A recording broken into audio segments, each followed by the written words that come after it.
Hey, how we doing, guys? Great here, and today we've got our week 5 battle of the UPBA. We're up against my good friend Luca and his Philadelphia Fusion Flare, making his debut in Wi-Fi this season. Saying that we're playing this game on Showdown, but yeah, it's his first season on Wi-Fi. He's actually doing pretty well. He picked off Galladite and somebody Hayes last week, so he's currently sitting at 2-2. We are 3-1. 4-1 is a much better position to be in, so we definitely want to win this game, but it's not going to be easy. His offense is absolutely absurd.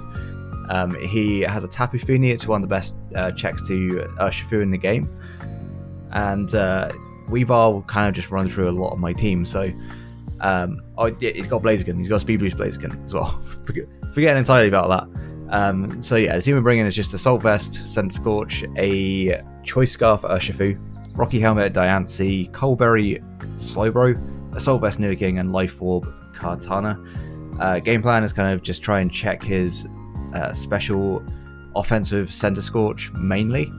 Try and use Slowbro and Diancie to kind of pivot around his physical offense, and try and get Kartana and URSHIFU in as much as possible to be able to wall break. Nidoking can switch in on certain things, such as the Gengar. It's my main Gengar switch, in fact.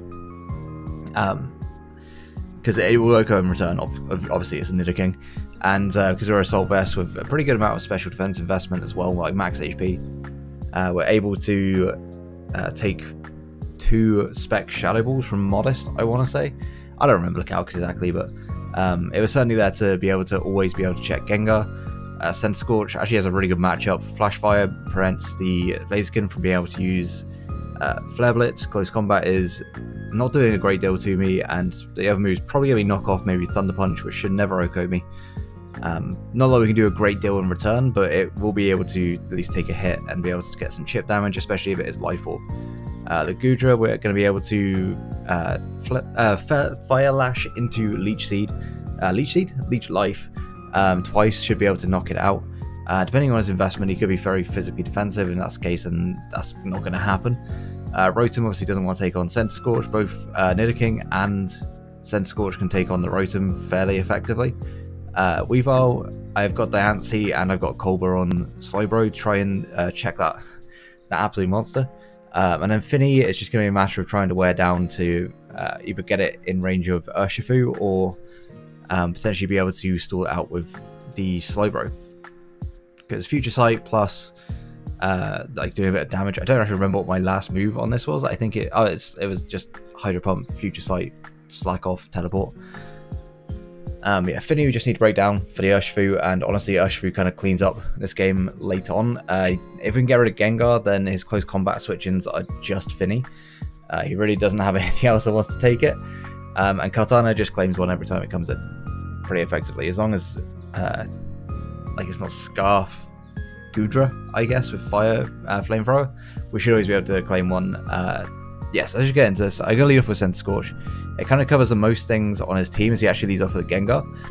I'm more than happy just stay in and throw off a knockoff. His entire team wants to keep its items. We also get to knock off potential lefties, potential like Rocky Helmet on the Tapu Fini. If he decides to go into Blaziken, that's absolutely fine. Knocking off a Life Orb helps us a lot in this game. And Goodra, whatever item it could potentially have, it would always be nice to knock that off. Especially if it's like Assault Vest, because Nidoking really can't do all that much. We do have the Ice Punch, but depending on his investment, he's still going to be able to 1v1 us regardless. So yeah, I'm just going to go for a knockoff as he actually clicks sub. I don't know if he's just scouting. I think he is just scouting what my moves here. As he actually goes for the Nasty Plot as I go for the knockoff again. I could have just gone for the Fire Lash. Fire Lash actually had a good roll to knock out this Gengar. But yeah, we're going to be able to absolutely chew that +2 Shadow Ball to 48%.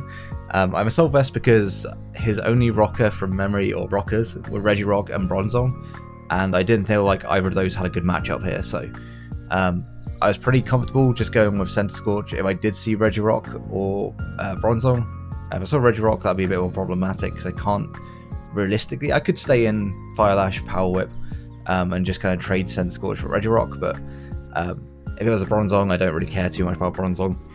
Would have just Fire Lashed that a couple of times and killed it, hopefully without him setting up rocks, but I would just kept Center Scorch in basically until it died, and that's kind of his role in this game is going to be the same. We're going to leech life the Gengar to try to get a bit of health back, and unfortunately we get a cursed body. This kind of sucks because now the Goodra comes in and we don't really have like a good neutral hit against this. We knock off his Chesto, so good to know that it's Resto Chesto. Nice to knock that off because now if he rests and he's put himself in a really bad position. We're just going to Fire Lash to get rid of these Acid Armor defense boosts that something of a weird bring against an URSHIFU, but Luca does kind of think outside the box when it comes to his sets, as we're going to chew the body press. I don't know why he didn't just click Dragon Pulse again. Maybe he was thinking Kartana could come in, maybe the Diancie comes in. But I was pretty happy just to sack Scent Scorch in exchange for this health on Goodra. Realistically, I wasn't going to be able to take a hit from much on his team at this point. From half, yes, I could have taken hits, but like it would have been hits from Goodra and Rotom, so just kind of staying in and crippling this Goodra as much as I can seemed like my best play. So yeah, Scent Scorch is going to go down. I'm going to bring in URSHIFU, because like I say, once Gengar went down, his close combat switching is only the Tapu Fini, and this does kind of give me a fairly free Nidoking. Should he just click Moonblast, but he actually takes a good read and goes for a Scold. Something of a solid mid-ground, I guess, trying to catch like Nidoking on the switch, maybe one of my 2 physical attackers. Makes a lot of sense. One thing I did notice is telepathy. This is something that I run myself a lot if I want to be able to run like Scold and get the burns, or want to Toxic. So I'm just going to kind of scout this set out, and hopefully well, we'll see whether or not he's got the Fairy type move or not. At this point, I'm thinking maybe it's just like Scold, Toxic, Draining Kiss, maybe Calm Mind would be the last move to try and like 1v1 the Slowbro. But we do see the Protect, so I think Calm Mind is less likely, unless he's going to try to go for some kind of Calm Mind stall set. But Nidoking, Sludge Wave was always going to go the Fini, and because he's so weak in Goodra, we're going to be able to pick up 2 EKO there. And in comes the Weavile, we are able to get the Rocky Helmet damage. It does the same amount as the knockoff does to me. And this is something I've got to start doing, I think, when Diancie is in, is anyone that I know that can get a Steel type move, is scouting the Steel type move, because he goes for the Iron Tail, he hits, and my Diancie just gets absolutely destroyed. Which means that a lot of the defensive pressure is now on Slowbro, especially to check that Blaziken, which is kind of rough, because the 2 things on his team, or all 3 things outside of Blaziken on his team, realistically do a really good job against Slowbro. So I need to make sure that I'm always keeping the momentum with Slowbro and not letting him get Rotom in, get the Weavile in against it, because losing my Coalberry could mean that I lose to the Blaziken. So I do need to play pretty careful around it. Try and bring my offense as much in as much as possible, because we're at 4-4 at the moment, and I'm in a pretty good position now to just be able to click a button with either Kartana or with my URSHIFU. URSHIFU is much more safe here. Weavile, if I lose my URSHIFU, is going to be a big problem, but as long as I keep it, it should be alright. I'm just going to go for a U-turn as he makes it's a good read. I would say it's a good read, but it's a very ballsy play into Blaziken. Had I just clicked Close Combat, I think he just dropped, and also because I'm Choice Scarf, he wouldn't have outsped me the next turn. He can't Protect because of Unseen Fist, and he would have probably just lost his Blaziken. But he makes that good read, and we get a nice Life Orb chip on Blaziken. I'm not going to mess around with this thing. I'm just going to click the Hydro Pump, and he goes, as you see that, I don't expect him to ever want to stay in. I think he's just going to want to swap out. If he does go for the knockoff, I switch out. I teleport here, go into whatever, and then just double back into Slowbro, because if he knocks off, he's knocked off my Colbur. Knockoff will do him a little bit more, but considering he, I think, needs to be dual stab, or at least would want to be dual stab. I'm trying to think about the rest of my team, whether he wants that. Actually, he may not need a Flare Blitz against my team. He might just be Close Combat, Knockoff, Swords Dance, Protect. I didn't think at this point that he probably had the Swords Dance, so I just go for a teleport here, which pays off because he goes out into the Fini. That gives me a free Kartana, and Kartana is going to pretty much be able to claim a free kill. He goes into the Rotom, and this Leaf Blade does 59% on a resisted hit. That's just absurd damage, and I'm just going to Sacred Sword to pick off this Rotom. If he was Choice Scarf, Will-O-Wisp, that'd be like worst case scenario, but yeah, if he wasn't Choice Scarf in the end, I think he said he was Life Orb, so He could do the most damage to Nidoking, which of course in the end end up being Assault Vest, but that would have actually been kind of scary. Blaziken comes back in, no surprise there. I don't think he's going to go for the fire move, or I think he's probably going to go for knockoff just because it's a solid mid ground. Me staying in with Kartana in this situation doesn't make any sense, but I do have a free Slowbro, and because I'm Colbur, I know that there's nothing he can really do that's going to worry me too much. So I'm just going to go into my Slowbro, take 29 from that knockoff. I can take another knockoff just fine. I go for the Hydro Pump just for the extra damage as he goes into Finny. Finny at this point is not the biggest issue for me. As, yeah. Okay, so the Finny comes in, I get the Hydro Pump, I get a crit, but the crit really doesn't end up mattering at all. Because he has Protect, he can always keep healing himself back up. Because this is Telepathy and not Misty Terrain, I think there's a good chance at this point he's just going to go either for the Fairy move or he's going for the Toxic. Because he's Telepathy, Toxic is a possibility, so I just make the hard read and go into Nidoking as he goes for the Toxic. And now my Nidoking pretty much just picks up a kill. If not, it picks up a massive amount of damage on the Weavile, and then it will drop. Instead, he's going to give me this damage, and I think this is like the one real misplay he made all game. Like, he didn't know I was Assault Vest Scent Scorch at the start, so trying to get that set up with Gengar, trade 1-for-1 maybe, makes a good amount of sense. I think giving me this damage on Finny, just like if Finny goes down, I just win URSHIFU. Just straight up last game. Unless he can set up with Blaziken to +2 speed.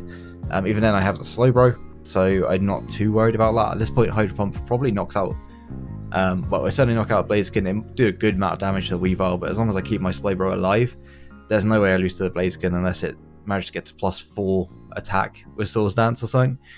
So, yeah, giving me this damage on Finny just pretty much seals the game because URSHIFU can come in at close combat. He can't protect against it because, you know, it's Unseen Fist.